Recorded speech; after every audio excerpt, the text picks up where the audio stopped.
Hi friends ಈ ವಿಡಿಯೋವನ್ನ ಪೂರ್ತಿಯಾಗಿ ನೋಡಿದ ನಂತರ ನೀವು ಆಲ್ಕೋಹಾಲ್ ಕುಡಿಬೇಕು ಅನ್ಕೊಳ್ಳೋದಿಲ್ಲ. ಆಲ್ಕೋಹಾಲ್ ಕುಡಿದಾಗ ನಿಮ್ಮ ಹೊಟ್ಟೆಯಲ್ಲಿ ಉರಿ ಉಂಟಾಗ್ತಾ ಇದ್ರೆ, ನಿರಾಶಕ್ತರಾಗ್ತಾ ಇದ್ರೆ, ಆಲ್ಕೋಹಾಲ್ ಕುಡಿದ ನಂತರ ದಾಹವಾಗ್ತಾ ಇದ್ರೆ, ಈ ರೀತಿ ನಿಮಗೆ ನಡೆಯುತ್ತಿದ್ದರೆ ನೀವು ಬೇಗನೆ ಸಾಯುವ ಸಾಧ್ಯತೆ ಇರುತ್ತೆ ಎಂದು ಡಾಕ್ಟರ್ಸ್ ಹೇಳ್ತಾ ಇದ್ದಾರೆ. ಫ್ರೆಂಡ್ಸ್, ಆಲ್ಕೋಹಾಲ್ ಯಾವ ರೀತಿಯ ಪದಾರ್ಥ ಅಂದ್ರೆ, ನೀವು ಒಂದ್ಸಲ ಇದನ್ನ ಕುಡಿದ್ರೆ ನೀವು ಇದಕ್ಕೆ ಅಡಿಕ್ಟ್ ಆಗ್ತೀರಾ. ಇದರಿಂದ ಹಲವಾರು ರೋಗಗಳಿಗೆ ತುತ್ತಾಗ್ತೀರಾ. ಆಲ್ಕೋಹಾಲ್ ನಮ್ಮ ದೇಹದ ಮೇಲೆ ಎಷ್ಟು ಸೈಡ್ ಎಫೆಕ್ಟ್ಸ್ ನ ತೋರಿಸುತ್ತೆ, ಅವುಗಳ ಬಗ್ಗೆ ತಿಳಿದುಕೊಂಡ್ರೆ ನೀವು ಖಂಡಿತ ಶಾಕ್ ಆಗ್ತೀರಾ. ಈ ವಿಡಿಯೋವನ್ನ ಪೂರ್ತಿಯಾಗಿ ನೋಡಿದ ನಂತರ ನಿಮಗೆ ಅರ್ಥವಾಗುತ್ತೆ.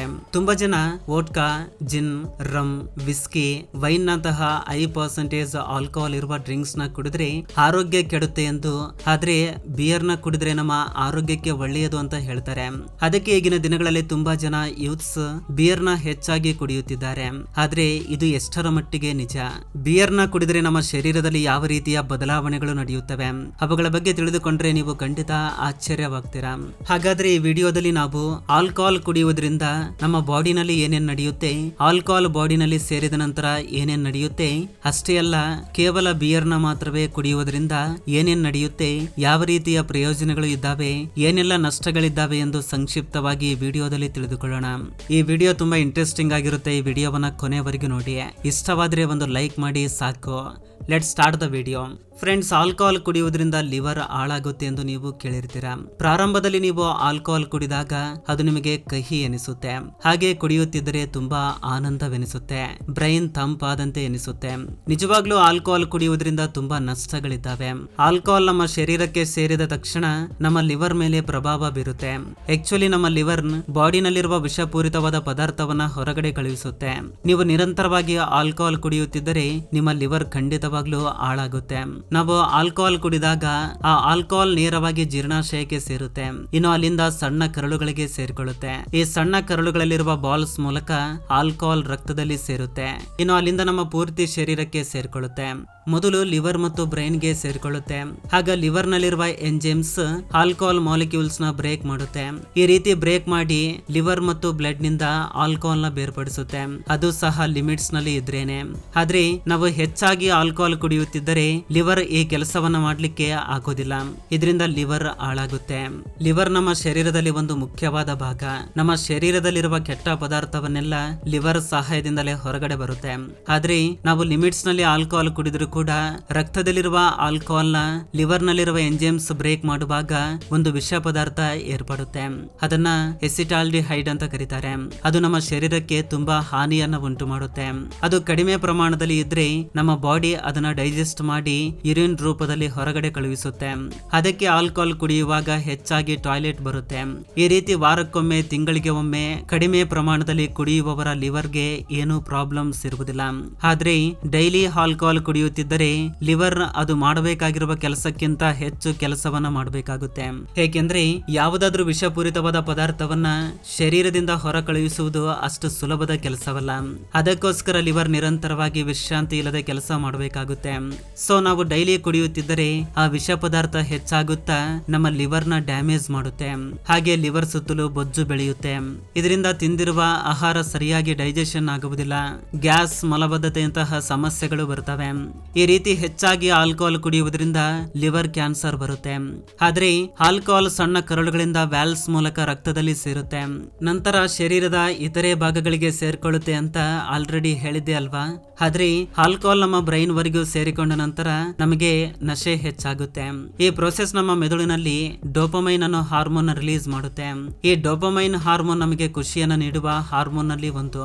ನಮಗೆ ಖುಷಿ ಎನಿಸಿದಾಗ ಮಾತ್ರವೇ ಈ ಹಾರ್ಮೋನ್ ರಿಲೀಸ್ ಆಗುತ್ತೆ. ಸೊ ಈ ಫೀಲಿಂಗ್ ಗೋಸ್ಕರನೇ ಎಲ್ರು ಆಲ್ಕೋಹಾಲ್ ಕುಡಿತಾ ಇರ್ತಾರೆ. ಇದರಿಂದ ಅವರ ಕಷ್ಟ ನಷ್ಟಗಳು ದೂರವಾಗ್ತವೆ ಅಂತ ಅಂದುಕೊಳ್ತಾರೆ. ಈ ಡೋಪಮೈನ್ ಕಾರಣದಿಂದಲೇ ತುಂಬಾ ಜನ ಆಲ್ಕೋಹಾಲ್ ಗೆ ಅಡಿಕ್ಟ್ ಆಗ್ತಾರೆ. ಆಲ್ಕೋಹಾಲ್ ಕುಡಿಯುವುದರಿಂದ ಡೋಪಮೈನ್ ರಿಲೀಸ್ ಆಗುತ್ತೆ. ಈ ಫೀಲಿಂಗ್ ತುಂಬಾ ಚೆನ್ನಾಗಿರುತ್ತೆ. ಅದಕ್ಕೋಸ್ಕರ ಮತ್ತೆ ಮತ್ತೆ ಆಲ್ಕೋಹಾಲ್ ಕುಡಿಬೇಕು ಎನಿಸುತ್ತೆ. ಹೀಗೆ ಆಲ್ಕೋಹಾಲ್ ನ ರೂಢಿ ಮಾಡ್ಕೊಳ್ತಾ ಅದಕ್ಕೆ ಅಡಿಕ್ಟ್ ಆಗ್ತಾರೆ. ಆಕ್ಚುಲಿ ಮಹಿಳೆಯರು ಪುರುಷರಿಗಿಂತ ಹೆಚ್ಚು ಅಪಾಯದಲ್ಲಿ ಇದ್ದಾರೆ. ಮಹಿಳೆಯರು ಆಲ್ಕೋಹಾಲ್ ಕುಡಿದ್ರೆ ಪುರುಷರಿಗಿಂತ ಹೆಚ್ಚು ಸೈಡ್ ಎಫೆಕ್ಟ್ಸ್ ಇರ್ತವೆ. ಮಹಿಳೆಯರ ಬಾಡಿ ಆಲ್ಕೋಹಾಲ್ ನ ತುಂಬಾನೇ ಹೆಚ್ಚಾಗಿ ಅಬ್ಸರ್ವ್ ಮಾಡ್ಕೊಳ್ಳುತ್ತೆ. ಇತ್ತೀಚಿನ ದಿನಗಳಲ್ಲಿ ಮಹಿಳೆಯರೇ ಹೆಚ್ಚಾಗಿ ಆಲ್ಕೋಹಾಲ್ಗೆ ಅಡಿಕ್ಟ್ ಆಗ್ತಾ ಇದ್ದಾರೆ. ಹೆಚ್ಚಿನ ಪ್ರಮಾಣದಲ್ಲಿ ಆಲ್ಕೋಹಾಲ್ ಕುಡಿಯುವುದರಿಂದ ಲಿವರ್ ಹಾಳಾಗುತ್ತೆ. ಇದಕ್ಕಿರುವ ಒಂದೇ ಒಂದು ಪರಿಹಾರ ಲಿವರ್ ಟ್ರಾನ್ಸ್ಪ್ಲಾಂಟೇಶನ್. ಅದು ಸಹ ಲಿವರ್ ಟ್ರಾನ್ಸ್ಪ್ಲಾಂಟೇಶನ್ ಮಾಡಬೇಕು ಅಂದ್ರೆ ಯಾರಾದ್ರೂ ಒಬ್ರು ಡೋನರ್ ಇರ್ಬೇಕಲ್ವಾ. ಹಾಗೆ ಲಿವರ್ ಟ್ರಾನ್ಸ್ಪ್ಲಾಂಟೇಶನ್ ಮಾಡುವುದಕ್ಕೆ ಹೆಚ್ಚು ಹಣ ಖರ್ಚಾಗುತ್ತೆ. ಕಾಮಾಲೆ ಕಾಯಿಲೆ ಕೂಡ ಹೆಚ್ಚಾಗಿ ಆಲ್ಕೋಹಾಲ್ ಕುಡಿಯುವುದರಿಂದಲೂ ಕೂಡ ಬರುತ್ತೆ. ಕೆಲವು ಜನರಿಗೆ ಕಾಮಾಲೆ ಬೇಗನೆ ನಯವಾಗುತ್ತೆ, ಆದ್ರೆ ಕೆಲವರಿಗೆ ಹಾಸ್ಪಿಟಲ್ಗೆ ಹೋದ್ರೂ ಕೂಡ ಕಾಮಾಲೆ ಅಷ್ಟು ಬೇಗನೆ ನಯವಾಗುವುದಿಲ್ಲ. ಇದರಿಂದ ಅವರ ಪ್ರಾಣ ಕೂಡ ಕಳೆದುಕೊಳ್ಳುವ ಸಾಧ್ಯತೆ ಇರುತ್ತೆ. ಆಲ್ಕೋಹಾಲ್ ಕುಡಿಯುವವರಿಗೆ ಅವರ ತೂಕ ಕಡಿಮೆ ಆಗ್ತಾ ಬರುತ್ತೆ, ಅವರ ಸ್ಕಿನ್ ಕೂಡ ಚೇಂಜ್ ಆಗುತ್ತೆ, ಕಾಲು ಕೈಗಳು ಕೆಂಪು ಬಣ್ಣಕ್ಕೆ ಬದಲಾಗ್ತವೆ, ಅವರು ಯಾವ ಕೆಲಸವನ್ನ ಸರಿಯಾಗಿ ಮಾಡುವುದಕ್ಕೆ ಆಗೋದಿಲ್ಲ, ಅವರ ಶರೀರದಲ್ಲಿ ಏನ್ ನಡೆಯುತ್ತಿದೆ ಎನ್ನುವುದು ಅವರಿಗೆ ಸರಿಯಾಗಿ ಅರ್ಥವಾಗುವುದಿಲ್ಲ. ಆಲ್ಕೋಹಾಲ್ ಕುಡಿಯುವುದರಿಂದ ಇನ್ನೊಂದು ಸಮಸ್ಯೆ ಏನು ಅಂದ್ರೆ ಅವರ ಜೀರ್ಣಾಂಗ ವ್ಯವಸ್ಥೆಯ ಮೇಲೆ ಕೆಟ್ಟ ಪರಿಣಾಮವನ್ನ ಬೀರುತ್ತೆ. ಹಸಿವು ಕಡಿಮೆ ಇರುತ್ತೆ, ಅವರಿಗೆ ಹಸಿವಿಗಿಂತ ಆಲ್ಕೋಹಾಲ್ ಕುಡಿಬೇಕು ಎನ್ನುವ ದಾಹವೇ ಹೆಚ್ಚಾಗಿರುತ್ತೆ. ಒಂದು ವೇಳೆ ಆಲ್ಕೋಹಾಲ್ ಸಿಗದಿದ್ದರೆ ಅವರು ಖಂಡಿತ ಹುಚ್ಚರಂತೆ ಪ್ರವರ್ತಿಸ್ತಾರೆ. ಫ್ರೆಂಡ್ಸ್, ಈ ವಿಧವಾಗಿ ಆಲ್ಕೋಹಾಲ್ ಸಾಧಾರಣ ವ್ಯಕ್ತಿಯನ್ನ ಕೂಡ ಹುಚ್ಚರಂತೆ ಬದಲಿಸುತ್ತೆ. ಹೀಗೆ ನಿಮಗೆ ಅರ್ಥವಾಗಿದೆ ಅನ್ಕೊಂಡಿದ್ದೀನಿ. ಆಲ್ಕೋಹಾಲ್ಗೆ ಅಡಿಕ್ಟ್ ಆಗಿ ಜೀವನವನ್ನೇ ಹಾಳು ಮಾಡಿಕೊಂಡ ಎಷ್ಟೋ ಜನರು ನಮಗೆ ಆಗಾಗ ಕಾಣ್ತಾ ಇರ್ತಾರೆ. ಅವರು ಬೆಳಗ್ಗೆಯಿಂದ ಸಂಜೆಯವರೆಗೂ ಆಲ್ಕೋಹಾಲ್ ಬಗ್ಗೆನೇ ಆಲೋಚನೆ ಮಾಡ್ತಾ ಕಾಯ್ತಾ ಇರ್ತಾರೆ. ತುಂಬಾ ಜನ ಯಾವಾಗ್ಲಾದ್ರೂ ಒಮ್ಮೆ ಕುಡಿದ್ರೆ ಏನೂ ಆಗುವುದಿಲ್ಲ ಎಂದು ಕುಡಿಯುತ್ತಾ ಯಾವತ್ತಾದ್ರೂ ಒಂದು ದಿನ ಆಲ್ಕೋಹಾಲ್ಗೆ ಪೂರ್ತಿಯಾಗಿ ಅಡಿಕ್ಟ್ ಆಗ್ತಾರೆ. ಒಂದು ಬಾರಿ ಆಲ್ಕೋಹಾಲ್ ಕುಡಿದ್ರೆ ಮತ್ತೆ ಮತ್ತೆ ಕುಡಿತಾ ಇರ್ತಾರೆ. ಅದಕ್ಕೆ ನಿಮ್ಮ ಫ್ರೆಂಡ್ಸ್ ನಲ್ಲಿ ಮೊದಲ ಸಲ ಯಾರಾದ್ರೂ ಆಲ್ಕೋಹಾಲ್ ಕುಡಿಯೋಣ ಅಂತ ಹೇಳಿದಾಗ ಅವರನ್ನ ಕುಡಿಯಲು ಬಿಡಬೇಡಿ, ನೀವು ಸಹ ಕುಡಿಬೇಡಿ. ಇಲ್ಲದಿದ್ರೆ ಮುಂದಿನ ದಿನಗಳಲ್ಲಿ ನಿಮ್ಮ ಪರಿಸ್ಥಿತಿ ಕೆಟ್ಟದಾಗಿ ಬದಲಾಗುತ್ತೆ. ನಿಮಗೂ ಸಹ ಆಲ್ಕೋಹಾಲ್ ಹವ್ಯಾಸವಿದ್ದರೆ ಸಾಧ್ಯವಾದಷ್ಟು ಬೇಗನೆ ಬಿಟ್ಬಿಡಿ, ಇಲ್ಲದಿದ್ದಲ್ಲಿ ನಿಮ್ಮ ಜೀವನ ಸರ್ವನಾಶವಾಗುತ್ತೆ. ಈಗ ಬಿಯರ್ ಕುಡಿಯುವುದರಿಂದ ಆಗುವ ಪ್ರಯೋಜನಗಳ ಬಗ್ಗೆ ಮತ್ತು ನಷ್ಟಗಳ ಬಗ್ಗೆ ತಿಳಿದುಕೊಳ್ಳೋಣ ಬನ್ನಿ. ನಿಜವಾಗ್ಲೂ ಬಿಯರ್ ಕುಡಿಯುವುದರಿಂದ ಪ್ರಯೋಜನಗಳು ಇದ್ದಾವ. ಈಗ ಮಾರ್ಕೆಟ್ ನಲ್ಲಿ ಇರುವಂತಹ ಆಲ್ಕೋಹಾಲ್ ಡ್ರಿಂಕ್ಸ್ ಎಲ್ಲವುಗಳಲ್ಲಿ ಆಲ್ಕೋಹಾಲ್ ಪರ್ಸೆಂಟೇಜ್ ನ ನೋಡ್ಕೊಂಡ್ರೆ ಬಿಯರ್ ನಲ್ಲಿ ಅತಿ ಕಡಿಮೆ ಪ್ರಮಾಣದಲ್ಲಿ ಇರುತ್ತೆ. ಈಗ ಯಾವ ಯಾವ ಡ್ರಿಂಕ್ಸ್ ನಲ್ಲಿ ಎಷ್ಟು ಪರ್ಸೆಂಟೇಜ್ ಆಲ್ಕೋಹಾಲ್ ಇದೆ ಈಗ ಕ್ಲಿಯರ್ ಆಗಿ ನೋಡೋಣ ಬನ್ನಿ. Vodka 40-90%, gin 36-50%, rum 36-50%, whisky 36-50%, tequila 50-51%, liquor 15%, fortified wine 16-24%, unfortified wine 14-16%, beer 4-8%, malt beverage 15% alcohol percentage ಇರುತ್ತೆ. ಫ್ರೆಂಡ್ಸ್, ಆಕ್ಚುಲಿ ನೋಡ್ಕೊಂಡ್ರೆ ಬಿಯರ್ ಕುಡಿಯುವುದರಿಂದ ಕೆಲವು ಪ್ರಯೋಜನಗಳು ಸಹ ಇದಾವೆ. ಆದ್ರೆ ಬಿಯರ್ ನ ಲಿಮಿಟ್ಸ್ ನಲ್ಲಿ ಕುಡಿದ್ರೆ ನಮ್ಮ ಶರೀರಕ್ಕೆ ತುಂಬಾ ಉಪಯೋಗಗಳು ಇದಾವೆ. ಬಿಯರ್ ನ ಮುಖ್ಯವಾಗಿ ಗೋಧಿ ಮತ್ತು ಇತರೆ ಧಾನ್ಯಗಳನ್ನ ಬಳಸಿಕೊಂಡು ತಯಾರು ಮಾಡ್ತಾರೆ. ಇವುಗಳಲ್ಲಿ ಮಿನರಲ್ಸ್, ವಿಟಮಿನ್ಸ್ ಮತ್ತು ಆಂಟಿ ಆಕ್ಸಿಡೆಂಟ್ಸ್ ಹೆಚ್ಚಿನ ಪ್ರಮಾಣದಲ್ಲಿ ಇರ್ತವೆ. ಇವು ನಮ್ಮ ಶರೀರಕ್ಕೆ ತುಂಬಾ ಉಪಯೋಗವಾಗ್ತವೆ. ಕೇವಲ ಇದಷ್ಟೇ ಅಲ್ಲ, ನಾವು ಬಿಯರ್ ನ ಕುಡಿಯುವುದರಿಂದ ನಮ್ಮ ಹೃದಯದ ಆರೋಗ್ಯ ತುಂಬಾ ಚೆನ್ನಾಗಿರುತ್ತೆ. ನೀವು ಡಿಪ್ರೆಷನ್ ಅಲ್ಲಿ ಇದ್ದಾಗ ಬಿಯರ್ ಕುಡಿದ್ರೆ ನಿಮ್ಮ ಬ್ರೈನ್ ನಲ್ಲಿ ಡೋಪಮೈನ್ ರಿಲೀಸ್ ಆಗುತ್ತೆ. ಇದರಿಂದ ನಿಮ್ಮಲ್ಲಿರುವ ನೋವು ಸದ್ಯಕ್ಕೆ ಕಡಿಮೆ ಆಗುತ್ತೆ. ಫ್ರೆಂಡ್ಸ್, ಇದರ ಜೊತೆಗೆ ಬಿಯರ್ ನ ಕುಡಿಯುವುದರಿಂದ ಆಗುವಂತಹ ಅದ್ಭುತವಾದ ಪ್ರಯೋಜನಗಳು ಏನಂದ್ರೆ ಬಿಯರ್ ಕುಡಿದಾಗ ನಮ್ಮ ಶರೀರದಲ್ಲಿರುವ ವಿಷಪೂರಿತವಾದ ಪದಾರ್ಥಗಳು ಯೂರಿನ್ ಜೊತೆಗೆ ಹೊರ ಬರ್ತವೆ. ವಾರಕ್ಕೆ 1 ಸಾರಿ ಅಥವಾ 2 ಸಾರಿ ಕೇವಲ 1 ಗ್ಲಾಸ್ ಕೇವಲ 1 ಗ್ಲಾಸ್ ಬಿಯರ್ ಕುಡಿಯುವುದರಿಂದ ನಮ್ಮ ಶರೀರಕ್ಕೆ ಯಾವುದೇ ರೀತಿಯ ಹಾನಿ ಆಗುವುದಿಲ್ಲ. ಇನ್ನು ಹೇಳಬೇಕಂದ್ರೆ ನಮ್ಮ ಶರೀರದಲ್ಲಿರುವ ವಿಷಪೂರಿತವಾದ ಪದಾರ್ಥಗಳೆಲ್ಲ ಹೊರ ಬರ್ತವೆ. ಬಿಯರ್ ಕುಡಿಯುವುದರಿಂದ ಆಗುವಂತಹ ನಷ್ಟಗಳ ಬಗ್ಗೆ ಈಗ ತಿಳಿದುಕೊಳ್ಳೋಣ. ಫ್ರೆಂಡ್ಸ್, ಆಕ್ಚುಲಿ ಎಲ್ರು ಬಿಯರ್ ನ ರಾತ್ರಿ ಸಮಯದಲ್ಲಿ ಹೆಚ್ಚಾಗಿ ಕುಡಿಯುತ್ತಾರೆ. ಬಿಯರ್ ನಲ್ಲಿ ತುಂಬಾ ಹೆಚ್ಚಿನ ಕ್ಯಾಲೋರೀಸ್ ಇರ್ತವೆ. ರಾತ್ರಿ ಸಮಯದಲ್ಲಿ ಬಿಯರ್ ಕುಡಿಯುವುದರಿಂದ ಮನುಷ್ಯನ ದೇಹ ಕ್ಯಾಲೋರೀಸ್ ನ ಕರಗಿಸಲು ಆಗುವುದಿಲ್ಲ. ಇದರಿಂದ ನಮ್ಮ ಬಾಡಿನಲ್ಲಿ ಫ್ಯಾಟ್ ಹೆಚ್ಚಾಗುತ್ತೆ. ಇದರಿಂದ ನೀವು ದಪ್ಪ ಆಗ್ತೀರಾ. ಇದರಿಂದ ಹಲವಾರು ಆರೋಗ್ಯ ಸಮಸ್ಯೆಗಳು ಹುಟ್ಕೊಳ್ತವೆ. ಬಿಯರ್ ಕುಡಿಯುವುದರಿಂದ ಬಾಡಿ ಬರುತ್ತಾ? ಕೇಳುವುದಕ್ಕೆ ಆಶ್ಚರ್ಯ ಎನಿಸಬಹುದು, ಆದ್ರೆ ಬಿಯರ್ ಕುಡಿಯುವುದರಿಂದ ಖಂಡಿತ ಬಾಡಿ ಬರುತ್ತೆ. ಆದ್ರೆ ನೀವು ಬಿಯರ್ ಕುಡಿಯುವುದರಿಂದ ದೊರೆತ ಕ್ಯಾಲೋರೀಸ್ ನ ವರ್ಕೌಟ್ ಮಾಡಿ ಬರ್ನ್ ಮಾಡಿದ್ರೆ ಮಾತ್ರವೇ ನಿಮಗೆ ಬಾಡಿ ಬರುತ್ತೆ.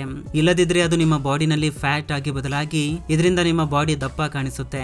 ದಪ್ಪ ಅಂದ್ರೆ ತುಂಬಾ ಜನ ಬಾಡಿ ಬಂದಿದೆ ಅನ್ಕೊಳ್ತಾರೆ, ಆದ್ರೆ ನಿಜಕ್ಕೆ ಅದು ಕೇವಲ ಬೊಜ್ಜು ಮಾತ್ರವೇ. ನೀವು ವರ್ಕೌಟ್ ಮಾಡಿದ ಕ್ಯಾಲೋರೀಸ್ ನ ಬರ್ನ್ ಮಾಡಿದಾಗ ಮಾತ್ರವೇ ನಿಮ್ಮ ಬಾಡಿ ಬಿಲ್ಡ್ ಆಗುತ್ತೆ. ಫ್ರೆಂಡ್ಸ್, ಅದಕ್ಕೆ ನೀವು ಬಾಡಿ ಬಿಲ್ಡ್ ಮಾಡಬೇಕು ಅನ್ಕೊಳ್ತಾ ಇದ್ರೆ ನ್ಯಾಚುರಲ್ ಆಗಿನೇ ಬಾಡಿ ಬಿಲ್ಡ್ ಮಾಡಿ. ನ್ಯಾಚುರಲ್ ಪ್ರೋಟೀನ್ಸ್ ಮತ್ತು ಫ್ಯಾಟ್ ತಿಂದು ಬಾಡಿ ಬಿಲ್ಡ್ ಮಾಡ್ಲಿಕ್ಕೆ ಟ್ರೈ ಮಾಡಿ. ಬಿಯರ್ ಕುಡಿದ್ರೆ ಬಾಡಿ ಬಿಲ್ಡ್ ಆಗುತ್ತೆ ಅಂತ ಹೇಗಂದ್ರೆ ಹಾಗೆ ಬಿಯರ್ ಕುಡಿದು ವರ್ಕೌಟ್ ಮಾಡದೇ ಇದ್ರೆ ಬಾಡಿ ಬರಲ್ಲ, ಕೇವಲ ಕೇವಲ ಬೊಜ್ಜು ಮಾತ್ರವೇ ಬರುತ್ತೆ. ಫ್ರೆಂಡ್ಸ್, ಕೊನೆಗೆ ಹೇಳುವುದೇನೆಂದ್ರೆ ಆದಷ್ಟು ಇಂತಹ ದುಶ್ಚಟಗಳಿಂದ ದೂರವಿರಿ. ಇಂತಹ ಡ್ರಿಂಕ್ಸ್ ಗಳನ್ನ ರೂಢಿ ಮಾಡ್ಕೊಳ್ಬೇಡಿ. ಫ್ರೆಂಡ್ಸ್, ನಿಮ್ಮಲ್ಲಿ ಎಷ್ಟು ಜನ ಬಿಯರ್ ನ ಕುಡಿದಿದ್ದೀರಾ ಕಮೆಂಟ್ ಮಾಡಿ ತಿಳಿಸಿ. ಇದು ಫ್ರೆಂಡ್ಸ್ ಈ ದಿನದ ವಿಡಿಯೋ. ಫ್ರೆಂಡ್ಸ್, ಈ ವಿಡಿಯೋದಿಂದ ಅಟ್ಲೀಸ್ಟ್ 1% ನಾಲೆಜ್ ಆದ್ರೂ ಸಿಕ್ಕಿದ್ರೆ ಈ ವಿಡಿಯೋಗೆ ಒಂದು ಲೈಕ್ ಮಾಡಿ, ಹಾಗೆ ನಿಮ್ಮ ಫ್ರೆಂಡ್ಸ್ಗೂ ಕೂಡ ಶೇರ್ ಮಾಡಿ, ಹಾಗೆ ನಮ್ಮ ಚಾನಲ್ಗೆ ಸಬ್ಸ್ಕ್ರೈಬ್ ಮಾಡ್ಕೊಂಡು ಸಪೋರ್ಟ್ ಮಾಡಿ. ಕೊನೆ ತನಕ ನೋಡಿದಕ್ಕೆ ಥ್ಯಾಂಕ್ಸ್ ಫಾರ್ ವಾಚಿಂಗ್.